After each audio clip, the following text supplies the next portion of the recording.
guys, welcome back to another episode of Ghosties. I'm Natalie. And I'm Macy. This week we have a topic that I had to go to her house and pick her up for because she was too scared to drive over here. Yes. And I'm excited.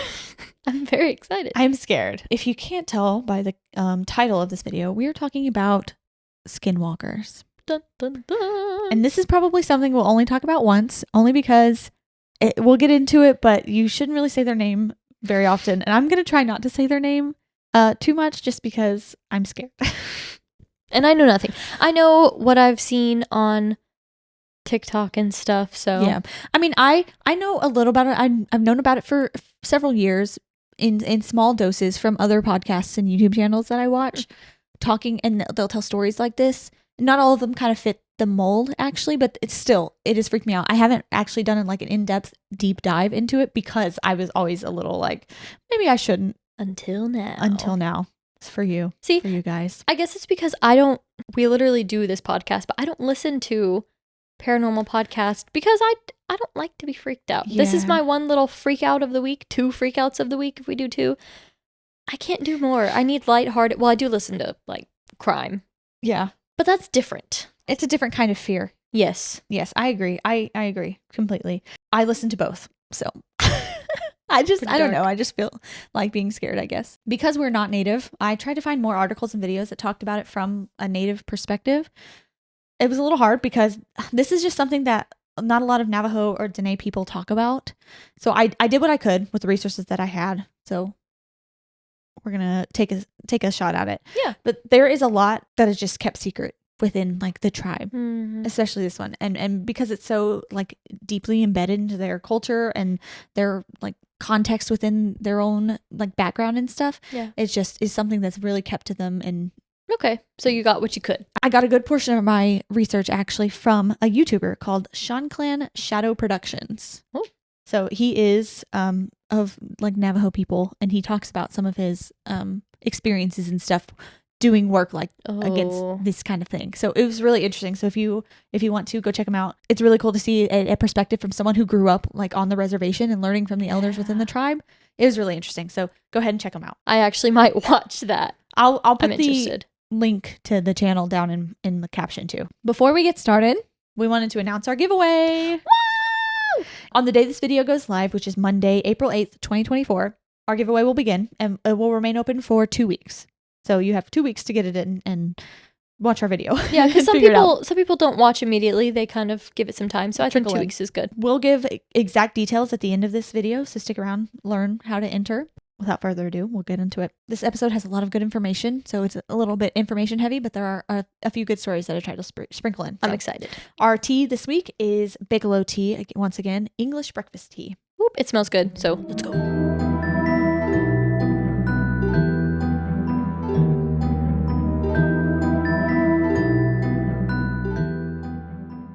I give it a solid 7. Oh yeah, that's a tea. Very tea-ish. I like it. I do. It's just tea. Yeah, good every day. This would be good to add things in like a little vanilla or lavender or some milk or something. I just like it as is. I just like tea. Yeah, it's really good. And I put a lot of sugar, so it just kind of tastes like sweet tea. Love. We'll start with a story. Okay. So this story begins when our writer was a child, around 12 years old. He was out one evening chopping firewood for his grandma with his uncle when they realized that the sun was beginning to set. Not wanting to be out after dark, they quickly gathered all of the wood and loaded up into his uncle's truck. The trip back to his grandma's house led down a long and winding dirt road, and they kept their steady speed of 30 miles per hour just to, stay safe. We used to drive like 50. 80. Depends on how late we were for school. They were about halfway from the woods to the house when night had completely fallen. He couldn't see anything beyond his uncle's headlights, but he started to have this strange feeling that they were being watched. He began to turn his head to look out the window when his uncle very abruptly shouted, "No, do not look out that window." He was frozen with fear at the tone of his uncle's voice and the growing goosebumps on the back of his neck, but did exactly as he was told. In the silence that followed, he began to hear a small tap, tap, tap on his window beside him. Still looking down into the cab of the truck, he heard his uncle begin to pray in their native language as he drove faster. The tapping ceased, and he thought it was all over until he felt the truck bed dip in the distinct way it does when someone or something has climbed into the back. Oh my God. Remember, they're driving. I know. His uncle continued to tell him, "Just look at me and don't turn away. over and over again when the tapping on the window began again, this time coming from the window behind them. The air was thick and he couldn't breathe as his uncle's prayers were getting louder, trying to drown out the sounds of the tapping, still coming from the back of the truck, as if beckoning him to look.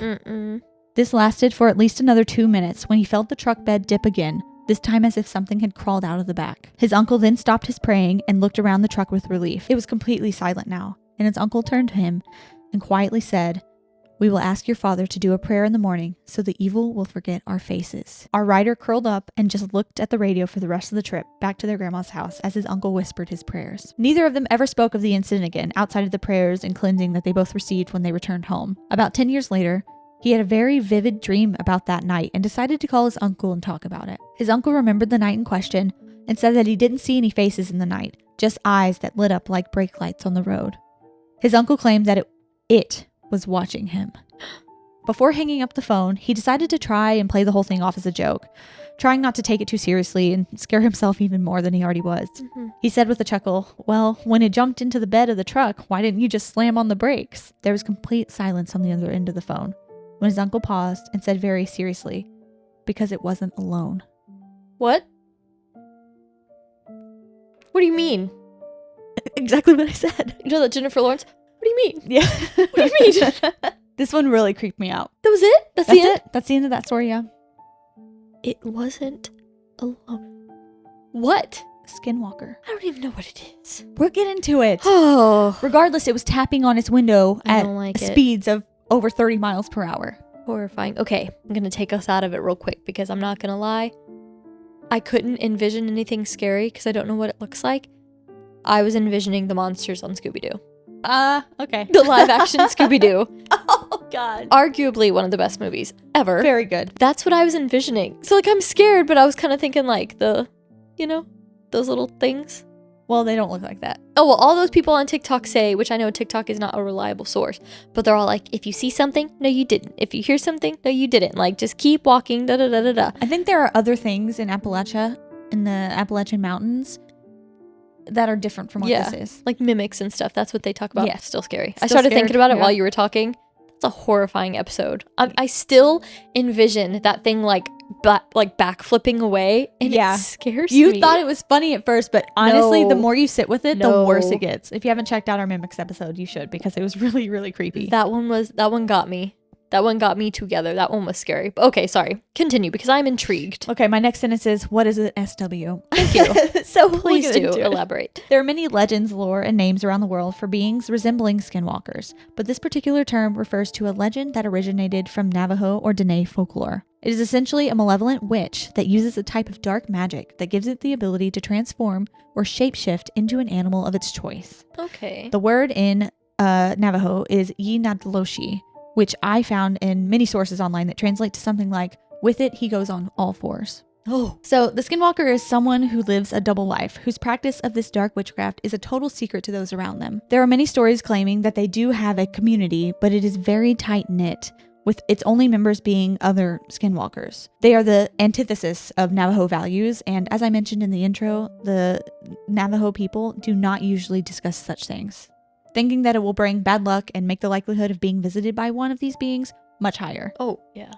They do not like to be perceived, just like you. Me? I was supposed to say, am I one? No. I'm a You're fairy, definitely not. a skinwalker, everything. I hope not. We'll get into it. You are not. I hope. I'm just kidding. I just do not like to be perceived. Yes, they don't. Not at all. And it's thought that they will stalk and attack you and your family if you say their names. These beings only go out under the cover of darkness, disguised as animals such as coyotes, wolves, bucks, and other large, typically predatory animals. They are believed to only be able to operate within the Four Corners region of the southwestern United States because their power derives from the land, particularly from the four sacred mountains in that area. Where is that? Colorado, New Mexico, Arizona, and Utah. Okay. I could not I feel like think of there's- Utah. I feel like there's a lot of lore in those four states. Well, it's the Navajo people's land is all Yeah. of the Four Corners Oh, that area, makes and sense. all around that's where near where the reservation is. Oh, okay. And there's a lot of stuff going down over there. that adds up. But they get their power from the land in that area. They Mm. they kind of get it from the sacred mountains in that area. Yeah. It's possible for them to travel further out and across the states, but it's very unlikely. So says the people that I watched.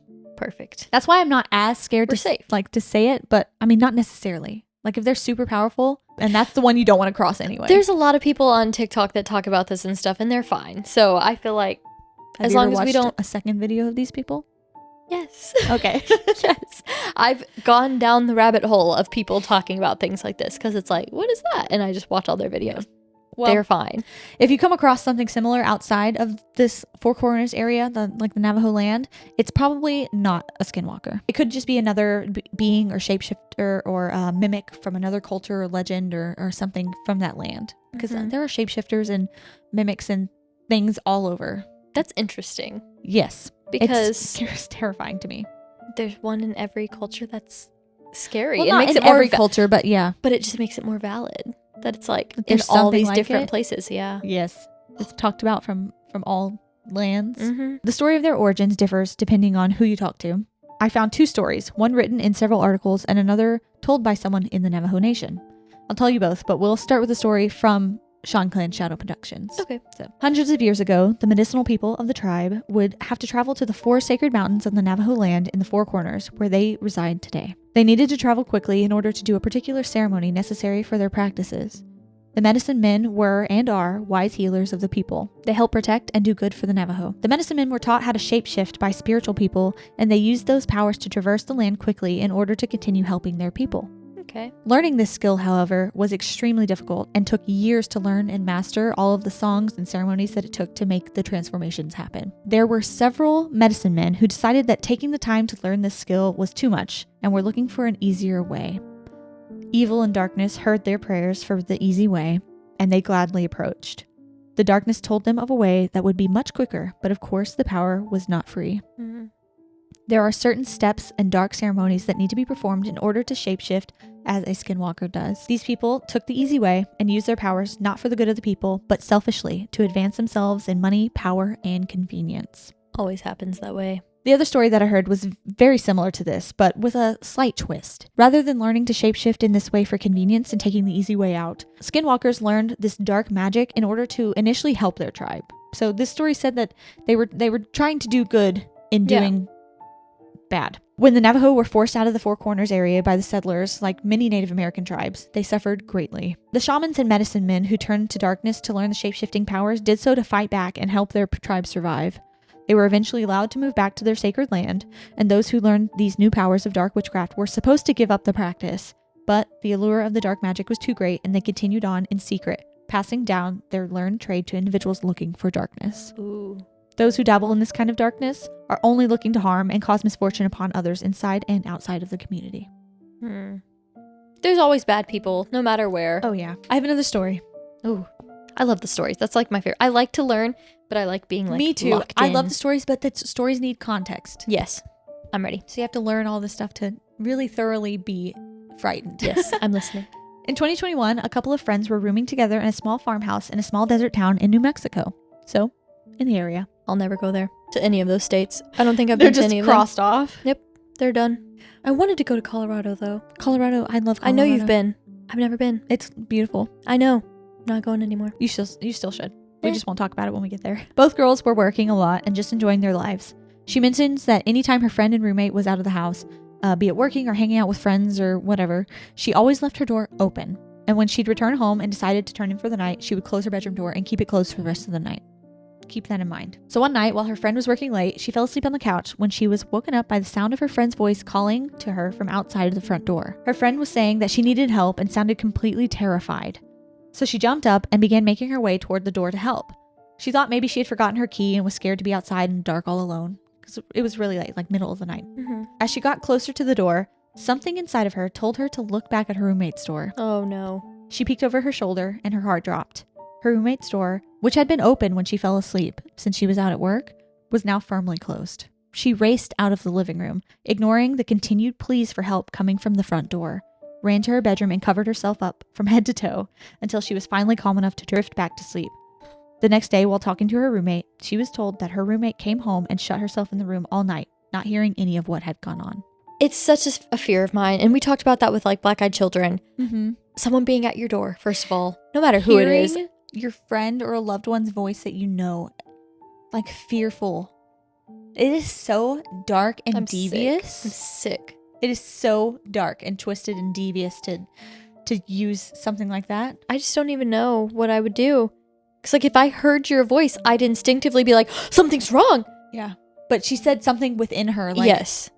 almost spiritual, like, said, no, check the door first. There are certain ceremonies and rituals that have to take place in order for a person to become a skinwalker. Of course, the exacts are secret, because, I mean, they're secret. But it involves horrible, depraved practices. And what we do know about it is absolutely heinous. They are believed to mostly derive from very powerful medicine men who have decided to use their powers for evil. The next step is committing a great taboo. Oh, no. They must take their closest loved one, be that a sibling, a parent, a spouse, whatever, lead them into the darkness on the reservation where they derive their strength, and murder them in cold blood. Oh, my God. There are other ceremonies that involve the desecration of sacred things and songs and ceremonies to the Navajo people, as well as many other gruesome things that are just not shared. Like Sean Clyn, Shadow Production, said, I'm not going to talk about it because it's just depraved. Just egregious. Yes. Oh, no. Once completed, they are able to use the dark magic given to them by evil spirits. This just feels like a deal with the devil. It essentially is, but it's from like the darkest, evilest spirits in their culture. Because they're a very spiritual tribe of people. Yeah. But I'm just like saying like things that I know about because I don't know much about like native like putting things. it in a perspective of something we know. Yeah. It is essentially, Oh my gosh. They take the pelts of usually predatory animals that they have killed, and because they have to kill the animals. Oh. And they mark it up with different markings and designs that are needed for the ceremony in order to prep the skin to be worn. They will usually choose larger animals that are easy to fit into, like coyotes, bucks, or wolves, like we said. Sometimes even bears and mountain lions, but those are sacred animals that are much harder to use for darkness. You have to be super powerful to be able to, because they're the spirits of those animals like are too powerful usually. They're very sacred. But they are also capable, if particularly powerful, to change themselves into smaller animals like birds and rabbits. Ooh. They choose their animals depending on what abilities they need for the particular task. So if they need something more stealthy, they'll choose a fox. But if they need something with more power, they'll choose a like a wolf. Mm-hmm. If they need speed, they'll depending on whatever mission they have for themselves, that's what they choose. On to another story. In this story, the man was going with his friend to check on his grandfather's house because the grandpa had been in the hospital for a little bit due to some kind of accident he had on the property. His friend and the grandpa were native and lived on the reservation, though the person telling the story was not. Once they checked on the home and did a few things for the grandpa, they decided to take a break and just have a drink before they made their walk back to the friend's house. They're talking and having a good time when suddenly his friend puts his finger to his mouth in a shushing motion and is completely quiet and still. That's when he hears the faint shuffling noise outside. His friend's face is now pale and the shuffling is getting louder, as if coming closer and closer to the open front door. The friend immediately grabs a piece of firewood out of the burning stove and throws it out the door, spreading ash everywhere. As soon as they hear the wood hit the earth several yards away from the house, a high-pitched and sinister laughter bursts from the darkness. The friend begins yelling in his native language while the laughter continues. He peeks out the front door, though still full of fear, and sees what looks like a tall, thin, humanoid figure covered in animal skins and fur, leaning up against the home next door. It is staring back at the both of them, with glowing eyes like an animal. He screams, and the person or animal, or whatever it was, ran out toward the wilderness. Few questions. One, why was the door open? I think it was just a cool night, and they were just sitting there about to leave. Yeah. No. Second thing, so are like the skinwalker things, like, do they transform fully into the animal? Okay, so was this person like doing just the rituals to get there? Fully transformed, I guess. Or they can transform out of it too, but they're still wearing the skins. Oh my god. Okay, so they put the skin on and then they transform? They have to do a ritual. Yes, they keep the skin, they keep the markings, and they have to do like a song or ceremony or something to get into the transformation. Oh, this is scarier than I thought it was. I told you, dude. I told you. This is not what I thought at all. It's spooky. This is scary. At first, when I first heard about them, what I heard was like mimics. Yeah, that's what I thought. And they're similar in the like that they, I don't know, they're spooky, but it's not. It's very different when you listen to like the Navajo people talk about it. You have big dogs. Like maybe they are. You have a wolf dog. That is true. You have a huge dog. No, but she's good. I'll just stay on her good side. Thank you. I have to go home. Thank you. Anyway, so the intentions of the Skinwalker are completely malevolent. Like I said, just bad all the time. All bad all the time. Everything they do is to gain power for themselves. They use many twisted methods to get what they want. And in the eyes of the Navajo, their use of such dark and depraved practices were the cause of many of the things that went wrong for the tribe, including sickness, failed crops, and sudden deaths. They always blamed it on the dark practices of these evil witches, basically. Makes sense. They will kill their victims out of nothing but greed, revenge, spite, and envy even. The Skinwalker engages in many taboo rituals to gain the materials and power that they need to do their bidding.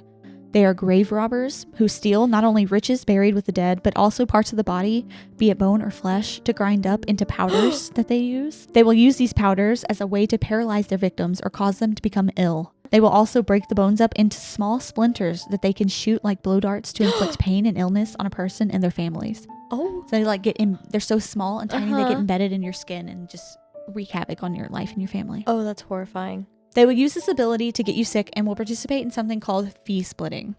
So this is where they'll partner with another medicine man who is secretly a Skinwalker by night and get you sick so that you'll pay this medicine man to do a ceremony on you and help get rid of the illness. And then they'll split the fee 50-50 with the person who got you sick. It's a way to like drive business, I guess. Yeah, ew. Yeah, that's horrible. Yeah. Pretty rough. They will also use the parts of humans and animals to make powders and whistles to put your animals to sleep or subdue them in some way. That way, when you're home alone at night, your dog won't sense the danger coming. You need to get out. I think I'm done. Really? No. Okay. I was like, I did a lot of work on this. I'm sick. That's frightening. I am sick because that's my only line of defense. I know. Because they're going to hear it and they're going to let me know. Not if they use their methods. Because when I'm asleep, I'm asleep.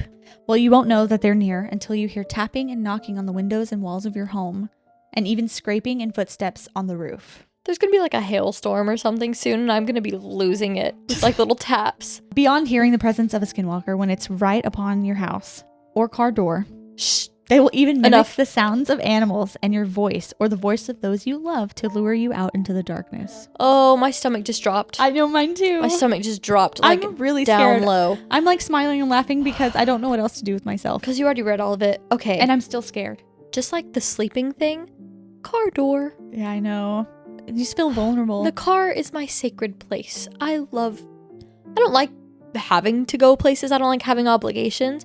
But I like to just be in my car. I already told you that I have stopped sitting in my car for hours because I used to do that. And I think if I had a Tesla with one of those big screens, you wouldn't catch me in a house again. Shades up and just sleep in your car. You wouldn't catch me in a house again. I would be in that car because I love being in the car. I've taken many naps in the car. And then mimicking sounds of animals.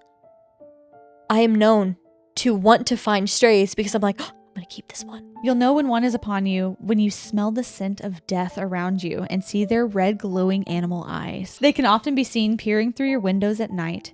And there are some who say that if you make eye contact with one in their animal form, it can paralyze you. So it just sends like you just go into shock almost. You can't move. Just for a short time or forever? For a short time. Oh. The Skinwalker will actually transform into the animal in which they have the skins prepared, physically and spiritually, and then they can transform back into a human fairly quickly as well. I saw a couple stories where you could see like animal tracks turning into like human bare feet. I just feel really sick.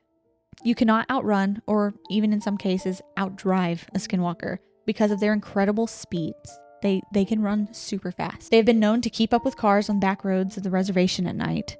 And they always hunt and do their bidding under the cover of darkness, not only to conceal their identities, but also because it's said that if they remain outside in their animal form when the light of dawn touches them, they will remain in that form forever. Yes. Out of darkness, Sidney Prescott, by the way. When you said in the darkness, that's all I could think about the whole rest of the time. Is it a book she wrote or something? Yes, okay. On Scream.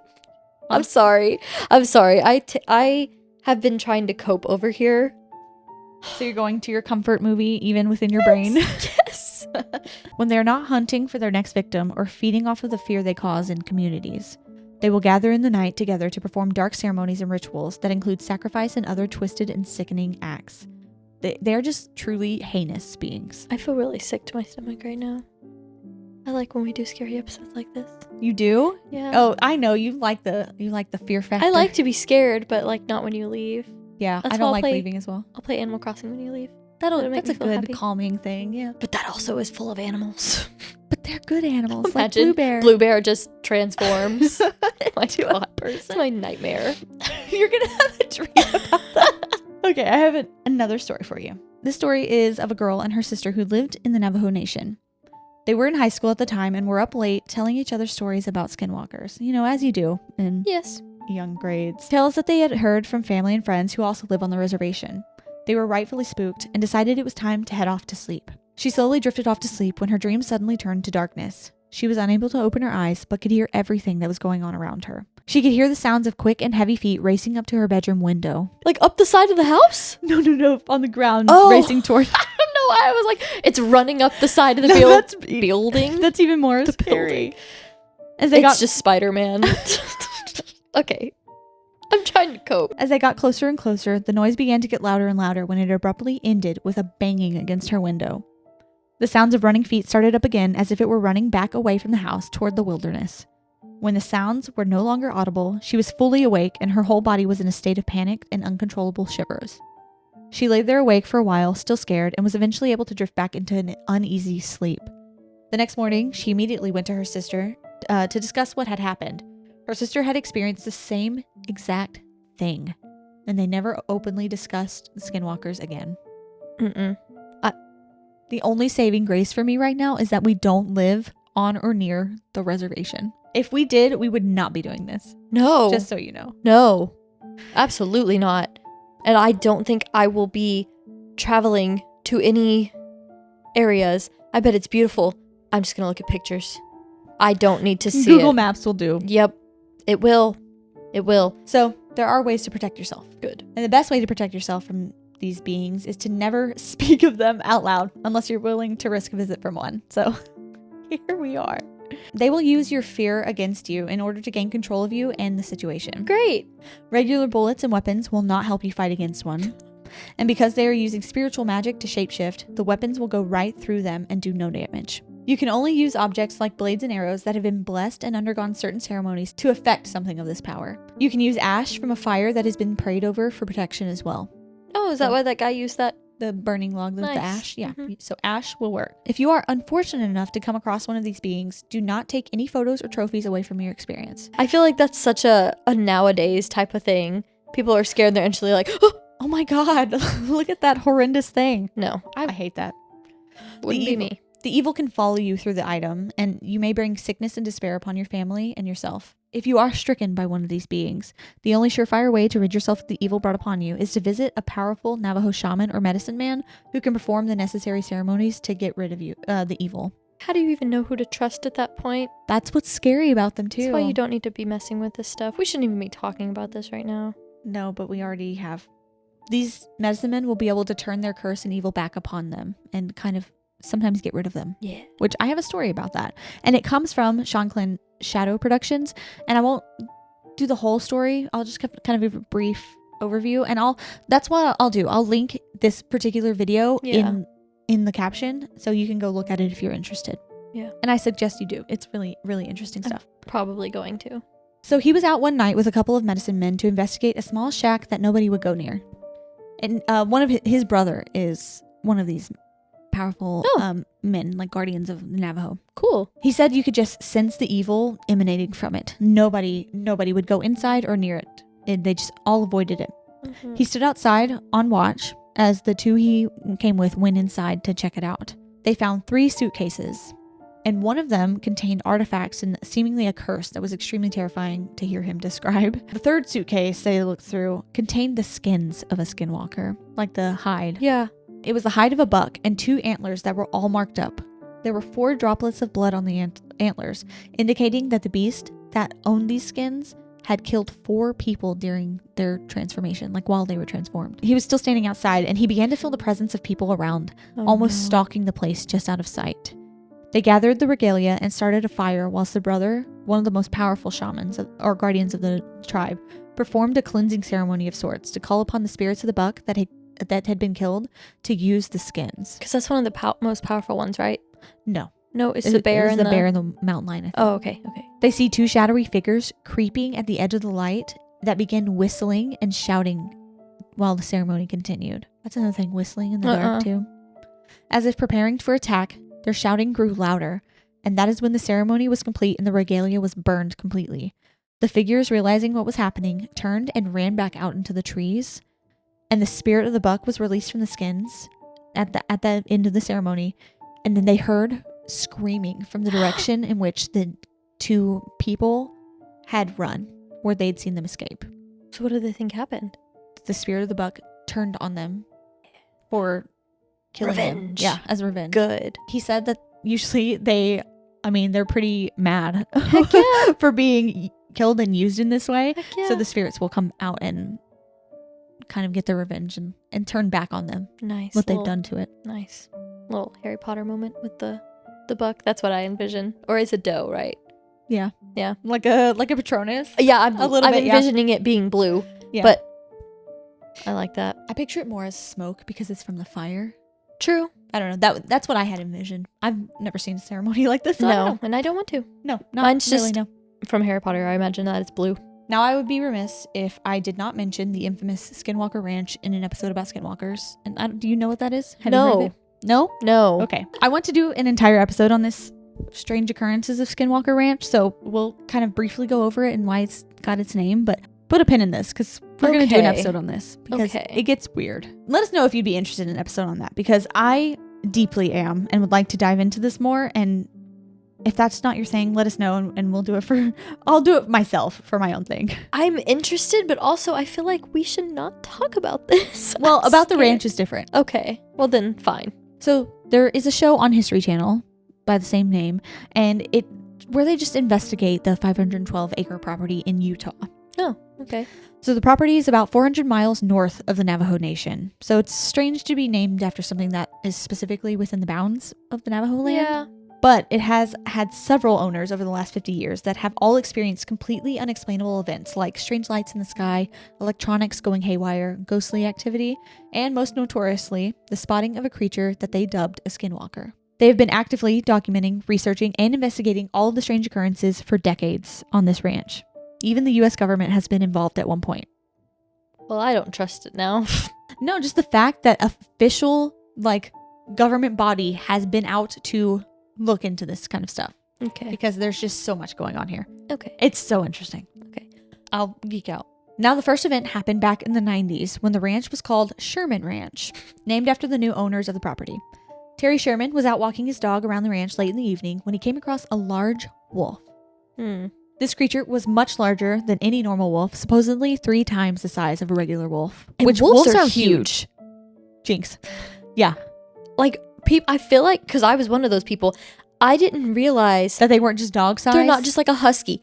They're huge. No, they're, much bigger, taller, bulkier. Twilight huge. They're like ginormous. Jacob. Yes. They're huge. Yeah, they're large. And this one was 3 times the size. So obviously he was frightened. So Twilight. Yes.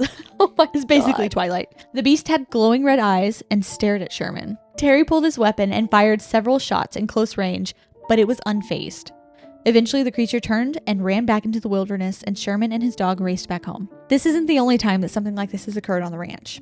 After it was sold to is next owner, billionaire Robert Bigelow, which I looked up. It's not. My God. I had to look it up. It's no relation to Bigelow Tea.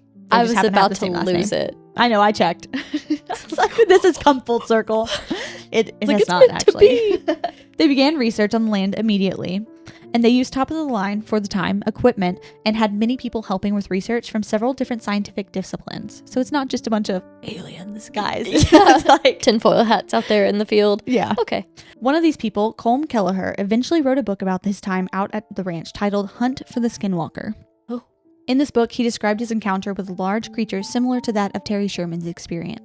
And I quoted a little bit of it here. He said, "The perimeter was about 80 yards away when the bouncing headlights suddenly picked up 2 large orbs of yellow staring fixedly from the same large tree. Did you see that?" the 2 of us said in unison. Tom gunned the engine, and as the headlights danced crazily in front of us, we could now clearly see that the reflected yellow light came from the eyes of a huge animal, probably 20 feet off the ground, perched in the tree. We were no more than 50 yards from the large creature that lay motionless, almost casually in the tree. The only indication of the beast's presence was the penetrating yellow light of the unblinking eyes as they stared back into the light. This is unusual behavior, I thought, as Tom steadied the rifle on the open door of the truck. The rifle's sharp report rang out, and instantly, like a light being snapped off, the eyes disappeared. Got him, yelled Tom triumphantly. I saw him fall to the ground. We scrambled back into the truck, and Tom stopped about 40 feet from the tree. There was no sign of the large creature under or near the tree. We split up and searched for any sight or sound of the wounded or dead beast. We split up. Done. I know. Done with the story. I need to know nothing else. 30 yards to my left, Gorman, which is another man that was out there with them, suddenly yelled, I see him! The shout was quickly followed by 2 loud reports from his rifle. Got him at point blank, Gorman yelled as we jumped excitedly over the fence into the thick undergrowth.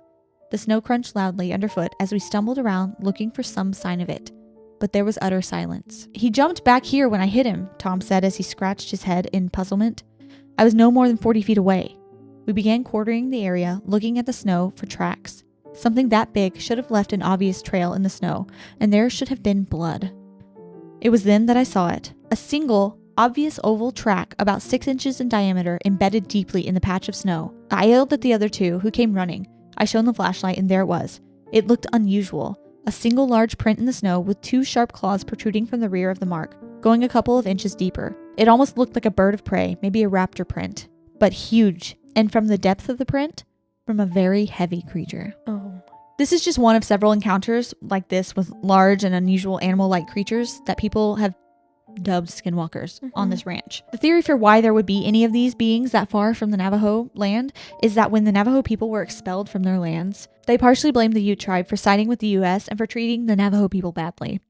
For this, they put a curse on the land, which is basically right within the Uintah and Ouray Indian Reservation, where the Ute tribe calls home, and left these shapeshifters among them. Supposedly, none of the Ute people will ever go near Skinwalker Ranch. This is all unsubstantiated, but still of great interest, and I had to mention it here. Yeah. So, these are not the only creepy and downright strange things that have occurred within the bounds of the property, but we'll leave that for another time if we return. But I will leave you today with a couple more stories of people's encounters with supposed skinwalkers in the Four Corners area of the U.S. specifically. Whether you believe in such a thing or have belief that such dark witchcraft and spirituality can exist is up to you. But after listening to this episode, we hope you remain cautious and remember not to mention the name Skinwalker while out near the sacred land of the Navajo people. If you live there, by the way, let us know. Yeah. Send in anything. Anything. It's crazy though, before you tell these last 2 stories, it's crazy. Have one more, actually. Okay. It's crazy how, like, when we talked about, like, Borley Rectory and it's like a real ghostly da-da-da-da-da, I was, like, so skeptical, but this, I'm like, absolutely. I'm all in. Yeah. I believe it. And I think it's just because, and this might sound, I don't know, weird, but, like, I have such a, I don't know if I would say, like, admiration or, like, respect, but, like, I believe everything that Native people say. No matter what they say, I'm like, you're absolutely right. And I believe everything. If they say, like, don't do this or go near here, I'm like, and I won't. Yeah. I won't. I believe most things. So Okay. it doesn't really matter where they're from, but no, I definitely believe this story. Yeah. Or this legend. I do too. For some reason. Some version of it. Yes. And I don't know why. Particularly because there are other similar beings out there. Yeah. Talked Okay. by many other cultures and other. Yeah. Yeah. It's just something I truly believe in. Last story. Let's go. One evening, while out delivering packages with his father, who owns a small delivery service, they get a delivery for a business out on the Navajo reservation. They were just chatting with one of his father's friends named Travis, who is Navajo, when they received the delivery, and Travis decided he was going to travel with them on the delivery to go and see some family that he has living in that direction. The sky was beginning to grow darker, and they all load up in 2 separate vehicles to make the 2-hour drive to Window Rock, Arizona. They grab a couple of walkie-talkies so that they can continue their conversations with Travis on the drive over. They make it to Window Rock just fine and take a little bit of time to visit with Travis's family and decide it's time to start heading back home, as it has gotten really late at this point. They all leave at the same time, him and his father in the truck in front and Travis and his girlfriend in the truck behind them. While on the highway, they have to slow down a bit as the road was still slick from a light rain that had fallen earlier in the day, and make their way over a hill when they notice a very large dog sitting at the bottom, looking like it was waiting and watching for something, ready to pounce. Oh no. His father calls over to his friend over the walkie-talkies, pointing out the large creature, when Travis yells back over the radio, "That is not a dog. Speed up right now and hit it. You have to hit it. Please, hit it right now. Without a second thought, his father speeds up, trusting his friend and racing toward the creature perched on the road. The wolf had wiry brown hair that was matted down with blood all over its body. Something was very off about it, and as they moved closer toward the animal, it turned to look at them, and he noticed that its face looked more and more human-like. Oh. Distorted and twisted, the wolf, or whatever it was absolutely massive, and they were headed straight for it. Before they hit it, it let out a terrifying scream and leapt backwards out of the way and straight into a field surrounded by a barbed wire fence. That's when Travis speaks up again over the radio and yells, "Keep driving. We have to get out of here. We have to move faster." Repeating it over and over again with fear dripping from each word. As they come around a bend in the road, driving much faster than the posted speed limit, they of course are pulled over by a police officer, who also belongs to the Navajo people. Travis pulled over with them, and just as he goes to ask Travis why he felt the need to stop as well, he blurts out, "We just saw a skinwalker a few miles back and has been following us." The police officer goes pale and very quickly sends them on their way, jumping into his own car and speeding off. They all follow suit and eventually make it back home, where Travis left them with a special totem of sorts that was made by the Navajo people. He claimed it would help keep the evil away, and they never discussed the events of that night again. How do I get one? I know. Get me one of those. Maybe we do need to visit the reservation and go talk to some medicine men. Wow. See, me, I love dogs. I'd be like, come here. Not that. Not My if it was first that big. instinct would be like, wow, like, come here. Oh, I hate that. Well, That's really scary. And the fact that the cop was like, yeah, go. he's like, okay. Okay. I believe you. Go. Get out of here. Horrifying. Well, that's where we'll leave you today. Oh, wait. We have an announcement. Yes, we do. Talk about the giveaway. Yes. Okay. So for our giveaway, we are going to have a sticker and a mug, and we'll put pictures here on our YouTube if you're watching the video.